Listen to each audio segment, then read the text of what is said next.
Today's scripture reading comes from Matthew chapter 26, verses 36 through 46.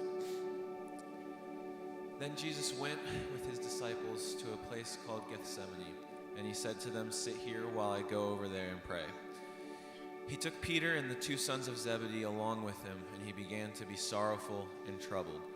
Then he said to them, "My soul is overwhelmed with sorrow to the point of death. Stay here and keep watch with me." Going a little farther, he fell with his face to the ground, and he prayed, "My Father, if it is possible, may this cup be taken from me, yet not as I will, but as you will." Then he returned to his disciples and found them sleeping. "Couldn't you men keep watch with me for 1 hour?" he asked Peter. "Watch and pray so that you will not fall into temptation. The spirit is willing, but the flesh is weak." He went away a second time and prayed, "My Father, if it is not possible for this cup to be taken away unless I drink it, may your will be done." When he came back, he again found them sleeping, because their eyes were heavy. So he left them and went away once more and prayed the third time, saying the same thing. Then he returned to the disciples and said to them, "Are you still sleeping and resting? Look, the hour has come, and the Son of Man is delivered into the hands of sinners. Rise, let us go. Here comes my betrayer." The word of the Lord.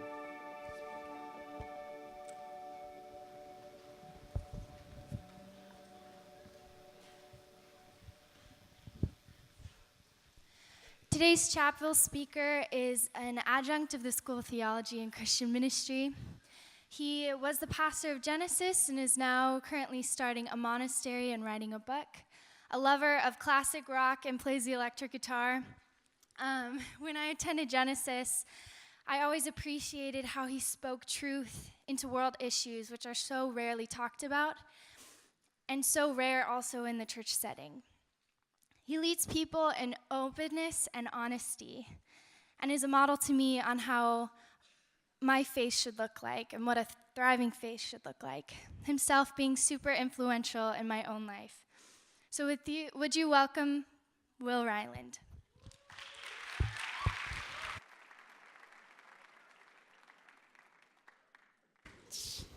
Thanks, Leah. And thanks for letting me know that was going to happen, but still weird when you're... Hi, preview students. How are you? How many of you are 18? Yeah? Just had your big 18-year-old... What's it feel like being an adult? You enjoying it so far? You know what I did on my 18th birthday? I know you don't, so I'm going to tell you. On my 18th birthday, I bought a pack of cigarettes because I could. Like, ooh, I know, like so rebellious and absolutely just a grasp to be cool, but it did not end up cool. I'm going to tell you that part too, the embarrassing stuff. I bought a pack of cigarettes because I could.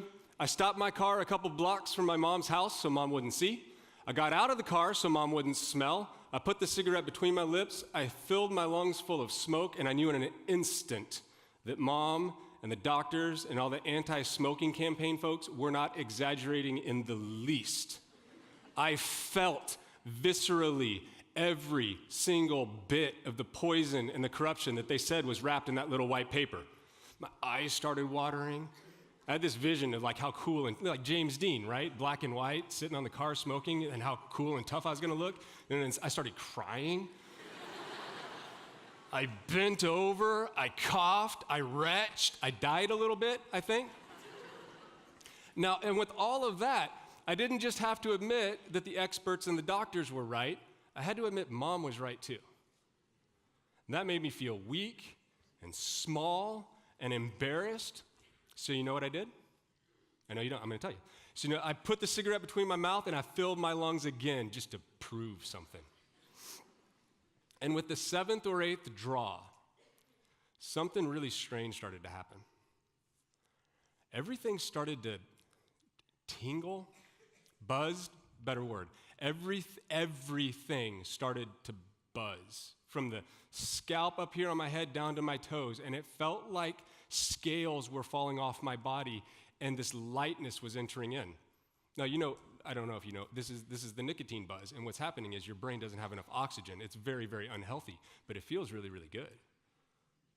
And it felt like as those things, whatever, those scales were falling off, it felt like all of my stress that I was carrying as an 18-year-old was falling off with it. Now, this was, of course, the stuff that was stressing me out at 18 years old. So there's a little bit of the worry about that kiss that I totally messed up on that first date, which is, I came in all wrong and I stuck my tongue in a girl's eye. It's just like, it's a fuller story for another time, but what matters there, in that moment, it was totally stressing me out. And there's a little bit of worry about getting into a good school and picking the right major so I don't mess up my whole life. And there's a little bit of the worry about whether or not dad's paying attention to all of this stuff. It felt marvelous.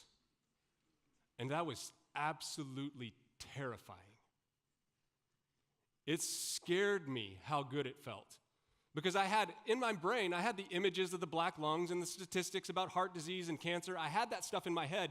But now I knew in myself how you can have all of that knowledge and still come to love something so deadly. It was so scary to me that I never bought another pack of cigarettes between my 18th birthday and a couple years ago after we moved to San Diego, and I had my first real panic attack. So we'd moved our family to this new city that if you spent any time in, you know is stupid expensive, into a neighborhood that everyone was calling like hip and thriving and cool. And people were saying things like, I love the locally sourced restaurants and the third wave coffee shops and the access to food trucks. And you know what would be just great is if we had, would like cap off the whole thing, is if we had our own farmer's market, which they eventually got.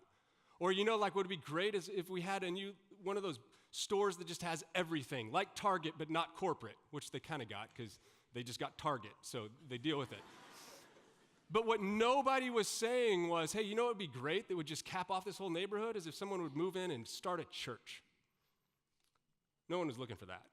In fact, I had a neighbor that when he found out I was a pastor starting a church went, oh, well, we moved here to get away from you. And so did a lot of my friends, so welcome to the neighborhood and good luck with that.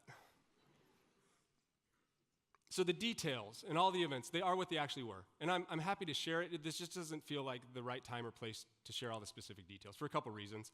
One, that might be more helpful in a more personal setting and conversation. And also because my story is so deeply, deeply entwined with other people's stories, and those are people that even with all of the mess, I still love dearly and would never want to betray their trust. And so just take it at my word. I can back this stuff up if pushed. But for the next 3 years, everything got really, really hard on every single level.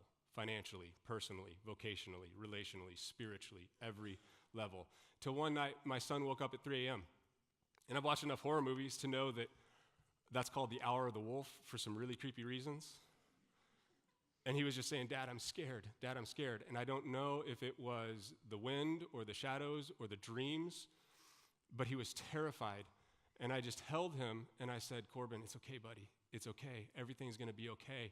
And I felt like such a bad person for lying to him. For the next 3 years, everything got harder.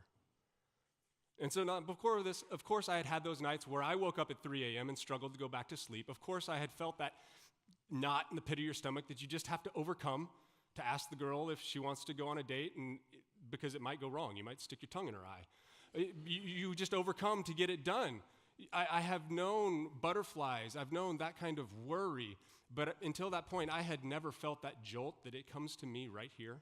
It's an instant jolt that shoots my heart rate up to about 220 beats per minute, sends adrenaline shooting through my whole body like I imagine Rage moves through the Hulk when he turns from Bruce Banner to the Hulk.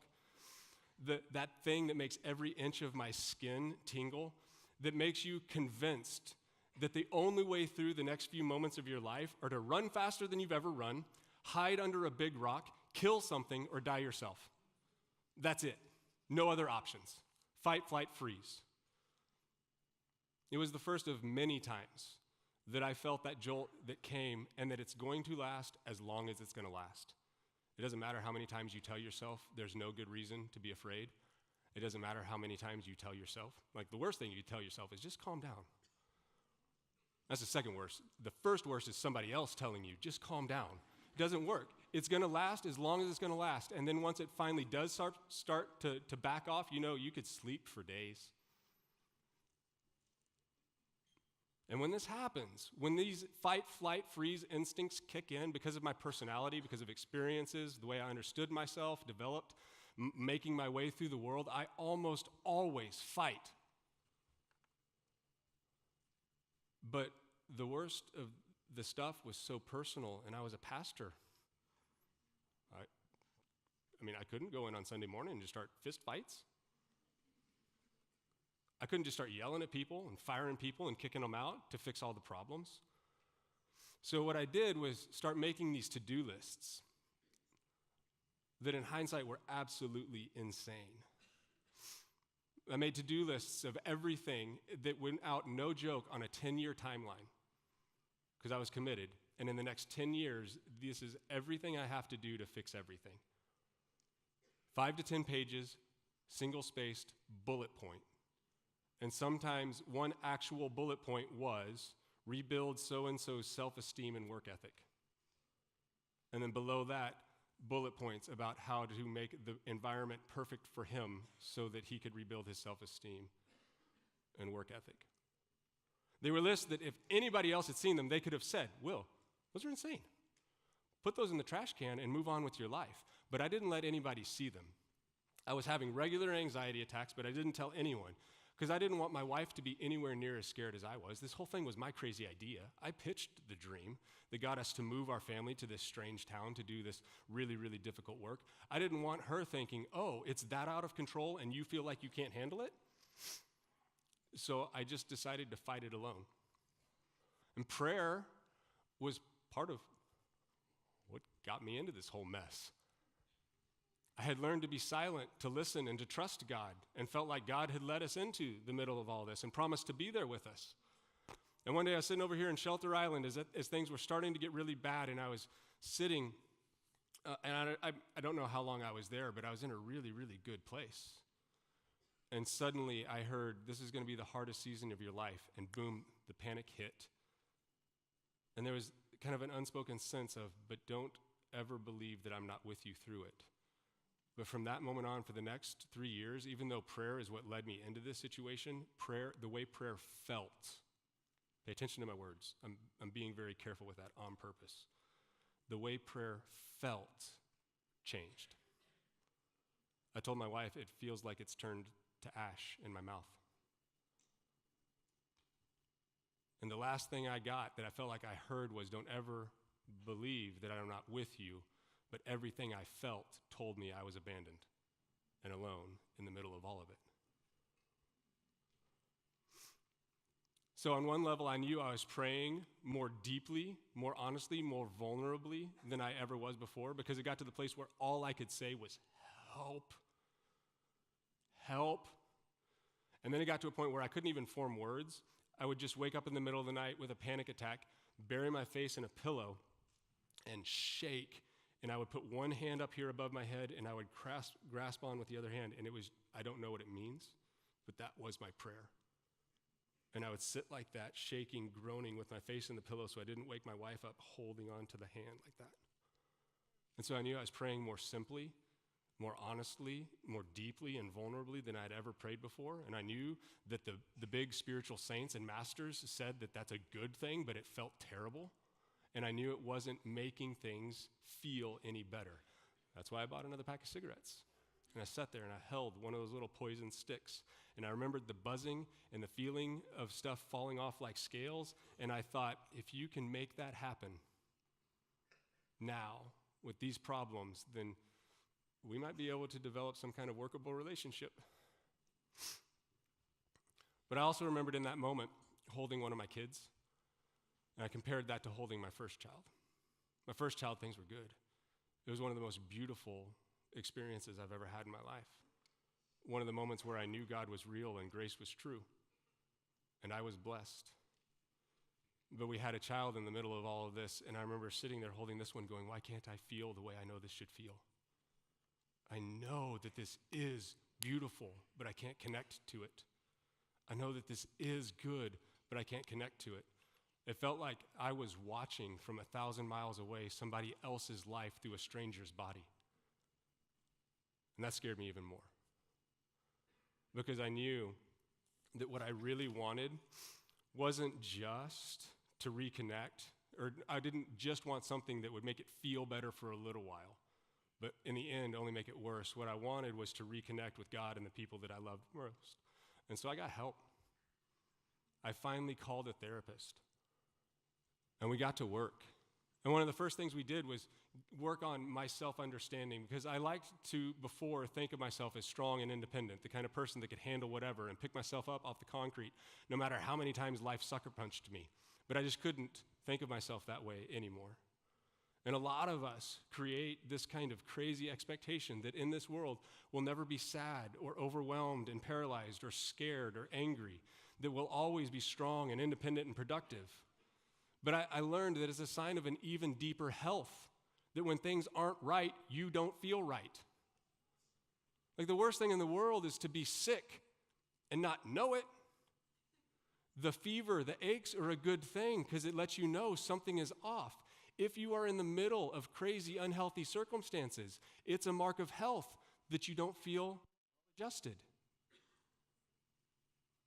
It's a mark of health that you don't feel at ease. And there are things that are going to happen. You are in this life, you are going to feel sad. You're going to feel angry. You are going to be hurt. Those things will not kill you.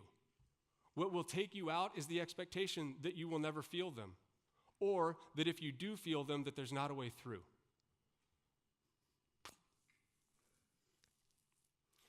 There are things that will get to every single one of us, but these things get to each and every one of us in very specific ways and in very specific places.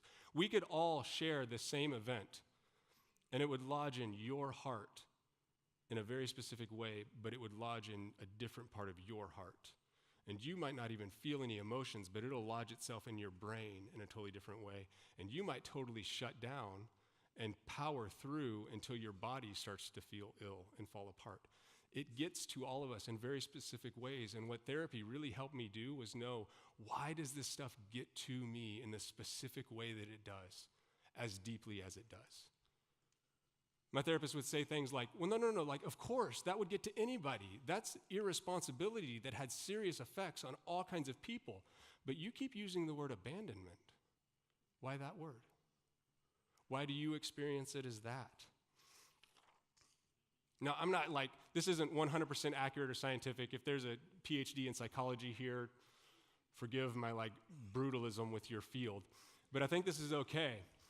That when it comes to personality, I think of it a lot like what it's like when we go to the gym to work out. Now, you go to the gym, it would be absolutely crazy, right, to just do curls with your right arm, like for years, to the point where you're curling 80-pound dumbbells here, and you're like massive and impressive over here, and this arm's all weak and atrophied, right? But we do that with our life. My wife, she can do legs all day, every day. I've got these tiny little chicken legs. She will out-squat, outrun me, period. And so when it comes to the gym, though, it always feels good. It feels like you're accomplishing something. It feels impressive. It's good for your ego to do the stuff that you're more naturally strong with. But if you just work out your legs and your back isn't strong enough and developed enough to handle the pressure that those strong legs can now handle, you're going to hurt yourself and you're going to find it hard to move through the world. We do that with our personalities. We have certain strengths, things that we learn early on. They work for us. I'm better at this. Some of us, it's our minds. Some of us, it's our feelings. But we find these things that when we face problems early on, they work, and we tend to over-rely on them. And it's like just doing curls with the one arm. They get really, really strong because it works for you until they don't. And then now, suddenly, your underdeveloped heart is breaking, and you have no idea what to do with it.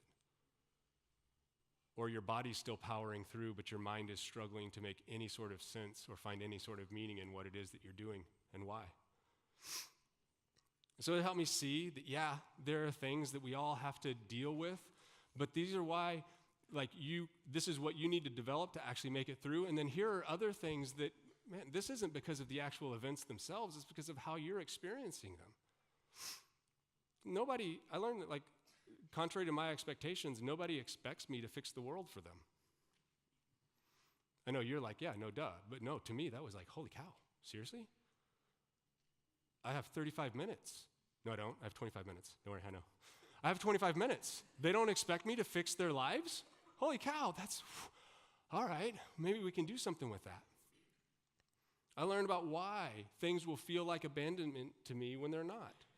But I also went and got a spiritual director. Spiritual director is, if you don't know, it's a pastor, but it's somebody that has permission to ask really, really hard questions over and over and over and over and over and over again. And you found a good one when it's kind of like when you open up Amazon and their algorithms have given you the perfect thing and you go, ooh, I want that. You found a good spiritual director when you get to know them and your soul starts to go, ooh, whatever it is you have with Jesus, I want some of that. And you just sit down with them and you spend time with them and you let them get to know you and challenge you and ask all kinds of questions. And what therapy helped me do was untangle the whole hairball, lay it out. See, these are the events, this is what happened, this is your past and your personality and why you experience them the way that you do, so here's your work. And what my spiritual director helped me understand was something that I knew in my head, but hadn't really trusted and lived, and that was that prayer is that work.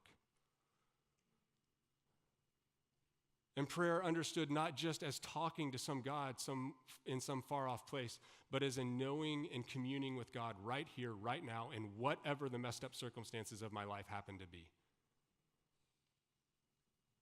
To trust the union with God that Christ had already won. That it wasn't a union I had to forge, that I had to make in my head, or by perfecting the whole world. To trust that Christ had done this work, and I in faith get to step into it. Part of the gospel is that Jesus shows us what it is to be human. And if we humans are anything, it's because we love. But in this world, there's no safe place 100% of the time to put that love. It's going to get hurt. And Jesus knew what this is like. Jesus knows that nobody gets through this world without a broken heart, that every single one of our hearts have shades of black and blue, because Jesus took all of this as his own and experienced it. He made friends and gave his heart to people that then betrayed him. He healed people and gave people dignity that turned around and beat him and spat on him and insulted him. He taught people truth that then turned around and tore their clothes and called him a liar and a heretic. And because of all of this, he found himself in midlife. I just made this connection. About the same age I was, not that I'm Jesus, it's good. In midlife, crumpled in anxiety on the floor of a garden, crying out, God, help. God, just help. And in Luke, it actually says he got the help, that an angel came and ministered to him. But what's interesting about this is the help that he got didn't fix it or make it painless. The help that he got gave him the strength and the trust he needed to go right through it. Didn't give him an easy out, but Jesus kept loving and embracing and healing and forgiving this broken world all the way to the cross. So Jesus doesn't just show us what it is to be human, Jesus shows us what it is to be God. Jesus doesn't just show us what God is like 33 years or so, for 33 years or so, a couple millennia ago, in some backwoods part of the globe, in some alien culture, leaving all of us here to wonder just how do we even start thinking about God in our time, in our place, with all of our sources of anxiety. Jesus shows us who God is always. And so every bit of Jesus' life is involved in our salvation. If all that this is about is God's ticked off and somebody's got to pay, Jesus didn't have to be born as an infant and spend 30-something years living as a human being. If all that it was about was somebody had to suffer on the Christ and he was God, he could have just shown up a full-grown man in Pilate's courtyard, talked some trash, ticked the guy off, got killed, and had it all done in an evening. But he lived a full human life that culminated in the cross. And so every part of Jesus' life says something about our salvation, including his anxiety in the garden. In that moment, when Jesus is feeling the full depths, the whole abyss of human anxiety, he is uniting us to God. And this is about so much more than just being able to say, God knows how it feels. Jesus is with us, embracing us more fully and deeply than we could ever comprehend. And so uniting me and you with a love and a peace and a power that is always greater, that is always more full than whatever we're experiencing. This is about so much more than just Jesus knows how it feels. It's about Jesus can do something about it. Now, it's not always what we want. It's not the easy answer, but Jesus can do something about it as he unites us, even in those moments, to God, in everything. And being united to God is what salvation is. Now, you get that, you might as well have a bachelor's in theology. So remember that, write it down, and unpack it over the next couple years of your life. Being united to God is what salvation is. And so now, living in our world, embraced by this kind of thing, our anxiety is no longer just hopeless, morbid, meaningless fear about fear. It's an opportunity to see the Creator do what the Creator does. Take the dark and the shapeless and form it into something that connects us to the very life of God. Anxiety becomes the material God uses to unite us to God. So this all comes together when what I learned in therapy and spiritual direction and about the gospel gets lived out in concrete daily prayer. Prayer that leads me not just to think certain things, but to take certain kinds of actions, trusting that I'm communing with God in this action. So I mentioned one of the things that I'm terrified of is abandonment. I can be so scared of it that I will convince myself that it's going to happen, even if there's no real basis in reality for that fear. And I, at one point, got so convinced that abandonment is just the thing that happens that I believed my wife was going to leave me. And the scariest thing in the world was talking about it. Because I thought that if I started talking about it, that might make it real. That might make it happen. But I talked to my therapist, and she helped me see how I can come to believe that this is what's happening, even when that's not what's really happening. And I talked to my spiritual director about this and what the gospel means in that situation. And then he said, now is the really, really terrifying hard work. You get to go home and concretely step into trust in God's presence in that by stepping right into the fear, and you just have to ask her. And I said, there's no way I'm going to ask her. And he said, that's the path of prayer. And so I went home, and that evening, as we're putting dishes away, I sat up on the counter, and I said, I'm so scared that you're going to leave me. And she started crying, and she ran to me, and she hugged me, and she said, why would you ever think that? And I know that there are lots of things going on, and in other circumstances, it's so different. But in that case, I got to tell you, it was so good. It was so good, so healing to have my experience invalidated by truth. It was divine. It was healing. And I believe it was carried by the presence of Christ that allowed me to step in and do something that I couldn't do on my own. Nothing gets left out. This is a God that embraces every single bit of your life, including whatever it is that makes you scared and anxious. So that love that is unreturned or unappreciated, the fear that you'll never accomplish the thing that will give you worth, the pain, the loss, the death of a loved one, none of those things is excluded from God's embrace that can bring us salvation. Nothing gets left out. And so may you learn that because we are held by our crucified and risen Savior, you may still feel anxiety, but it's different now.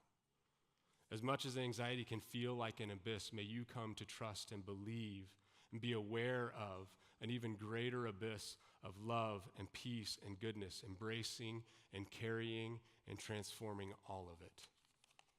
And if you're in a place now, like we've talked about before, where you just need to raise your hand and say, I need some help, come down and concretely experience that through the things that are available here. There are people that will pray for you. There's the wellness center over there that could get you some help. And I want you to know that it's not just about fixing things so you can be more productive and get back to accomplishing all the things. It's really about stepping out in faith and in grace to be able to genuinely experience the actual presence of a God that can transform the whole thing and let you know something about what salvation is here and now as you're united to your Creator. Thanks.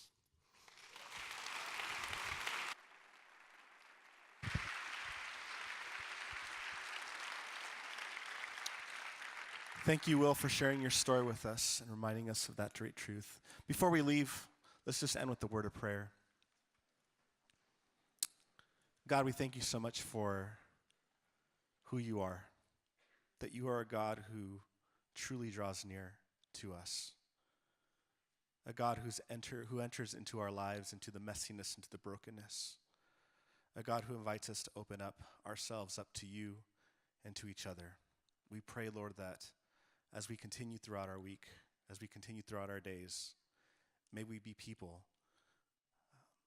who really understand the truth of who you are, that you love us so much, that you care for us, and that you will get us through because you are a faithful and good God to us. We love you, Lord, so much, and we thank you for that. In the name of Jesus we pray. Amen. You are dismissed. Go in peace.